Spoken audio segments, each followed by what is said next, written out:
with access to Ohio and Florida voter rolls. You can vote twice. Data expert Andrew Ladanowski found 856 people registered in both states wanting Florida absentee ballots mailed to Ohio addresses. We need to have a system in place to ensure that people can only vote once in a presidential election. People with more than one registration are common, and it's legal unless someone tries voting twice in one election. But gaps between safeguards concern state officials. In this letter to Ohio's Attorney General last December, Secretary of State Frank LaRose says his office caught 10 people who voted in Ohio after turning in ballots in another state. Viewers might be surprised to know that states never shared voter registration data until 10, 15 years ago. Kentucky's former Secretary of State Trey Grayson remembers when Ohio had no state registration list. Counties had their own. Last month, the Commonwealth joined Ohio and 30 other states in the Electronic Registration Information Center, or ERIC Coalition.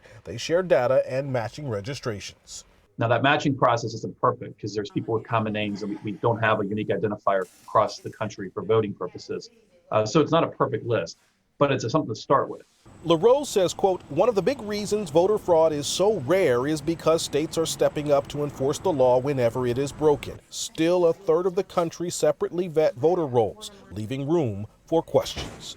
The lists are never going to be perfect, but these efforts will help make them better. Most states have programs that send people letters when they haven't voted in a while because that's often a sign that someone's moved. Return letters can trigger a purge, and after November's election, Ohio plans to scrub more than 100,000 people from its voting rolls. Larry Seward, WCPO 9 News.